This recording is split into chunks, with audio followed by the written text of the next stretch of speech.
General Sayyid Asim Munir, Nishan-e-Imtiaz, Chief of the Army Staff, Major General Iftikhar Hassan Chowdhury, Commandant, Pakistan Military Academy, graduating cadets, 151st PMA long course, 70 integrated course, and 25th Lady Cadet course, faculty members, distinguished guests, ladies and gentlemen, Assalamu alaikum.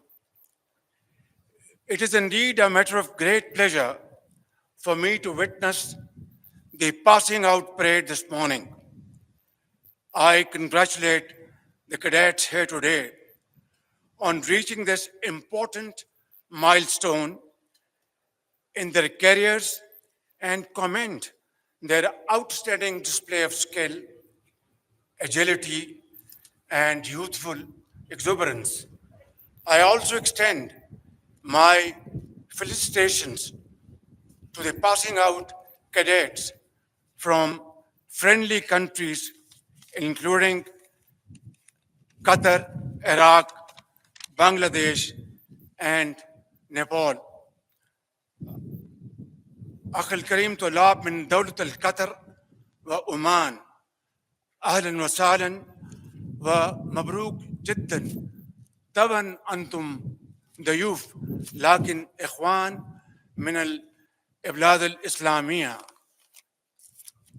I also want to say, and as you all know, it is in our centuries-old tradition to welcome guests with open arms like part of the family, and within no time, strangers become friends for all times to come.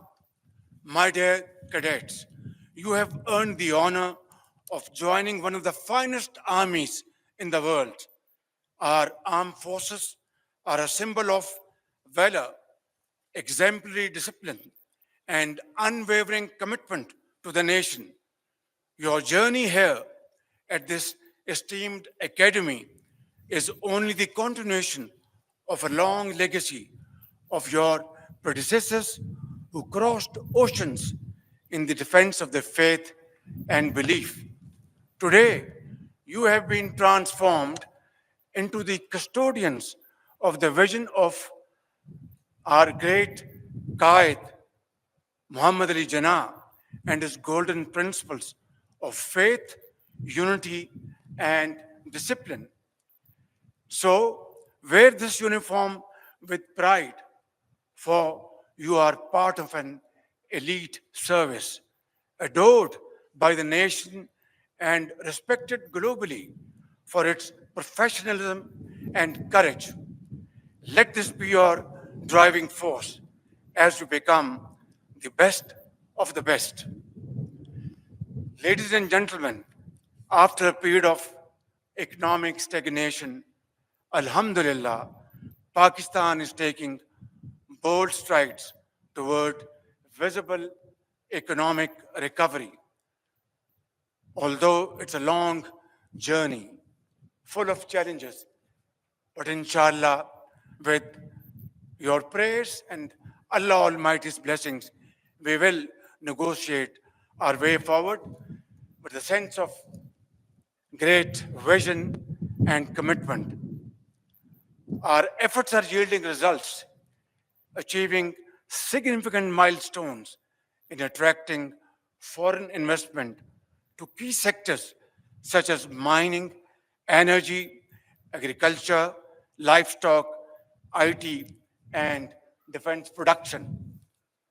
On the diplomatic front, we have reinvigorated old and time-tested friendships while building new partnerships to expand our global outreach.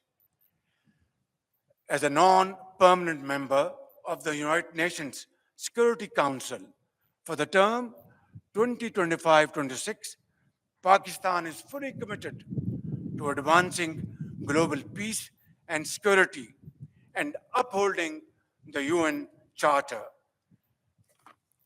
In fact, at even and every given opportunity and platform, we have raised our voice in support of the innocent people of Palestine whose demand for a free and sovereign state has been sanctified in numerous UN resolutions. Ladies and gentlemen, Afghanistan is our neighboring country, and it is our earnest desire to live in peace with them for all times to come. Unfortunately, despite our best and sincere efforts, terrorist activities continue to emanate from Afghan territory. In this behalf, we have made lots of efforts. Our Deputy Prime Minister visited Kabul a few days ago, and we shall continue our efforts to have better relations and understanding with our brotherly and neighborly country, Afghanistan. However, we have also delivered a strong and clear message to the interim Afghan government that while we desire peaceful neighborly relations with Kabul, this cannot happen so long as the Afghan soil is being used by Fitna al-Khawarij to attack Pakistanis and kill innocent brothers and sisters in Pakistan. Ladies and gentlemen, I also need to underscore the importance of Kashmir. As the founder of the nation, Qaid-e-Azam Muhammad Ali Jinnah rightly said, Kashmir is the jugular vein of Pakistan. Unfortunately, this globally recognized dispute remains unresolved despite multiple UN resolutions. Let there be no doubt, Pakistan shall continue to support the right of self-determination of the Kashmiri people till they achieve their rights through their great struggle and sacrifices. Ladies and gentlemen, India's systemic persecution of its minorities, particularly Muslims and Sikhs, has become more pervasive over the years.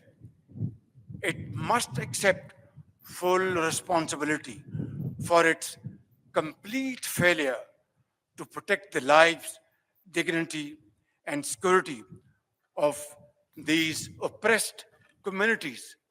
Pakistan, on the other hand, has always condemned terrorism in all its forms and manifestations. As the world's frontline state, that is Pakistan, against terrorism, we have endured immense loss with our 90,000 casualties and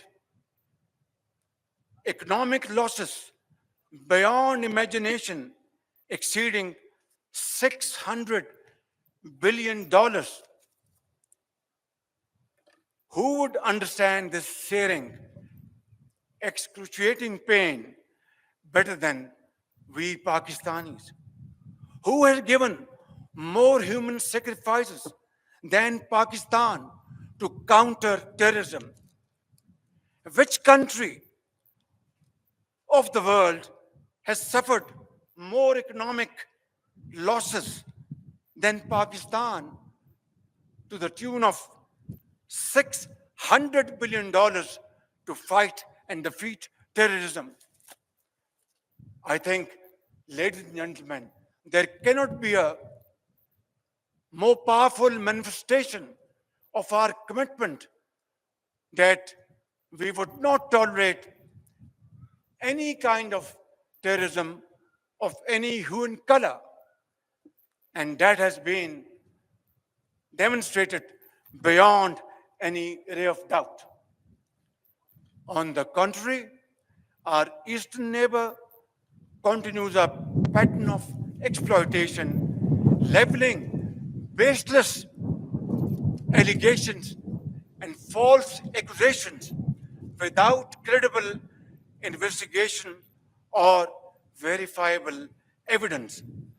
The recent tragedy in Pahalgam is yet another example of this perpetual blame game, which must come to a grinding halt.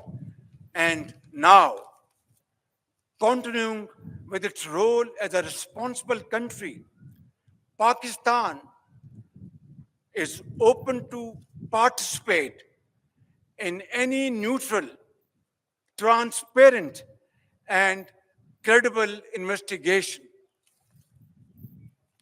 Ladies and gentlemen, I must also mention here that water is a vital national interest of Pakistan, our lifeline, and for our 240 million people, let there be no doubt at all. Its availability would be safeguarded at all cost and under all circumstances, inshallah.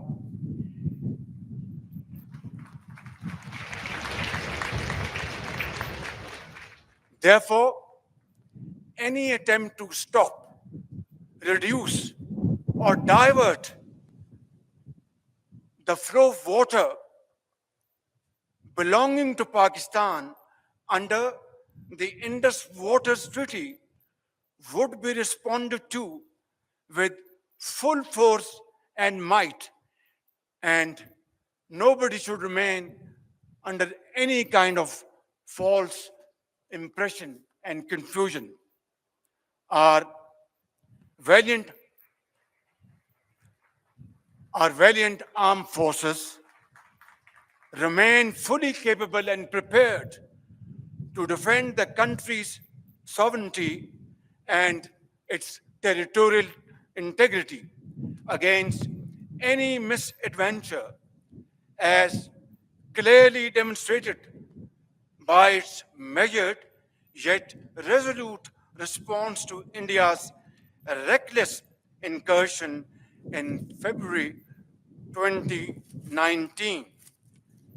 Therefore, I would like to make it clear in all humility, but with fullest confidence at my command, on behalf of the people of Pakistan and our armed forces, that nobody should make any mistake about it. Dear guests, this nation of 240 million people stands united by and behind our brave armed forces and ready to safeguard every inch of our homeland, Pakistan. And let this message be loud and clear for all and sundry. Peace is our preference, but must not be construed as our weakness. We will and we shall never compromise on our dignity and security of our beloved Pakistan. We also affirm Pakistan's unwavering commitment to playing a responsible and constructive role on the global stage. In the pursuit of this mission, we have not wavered, as we believe in the unity of the human race.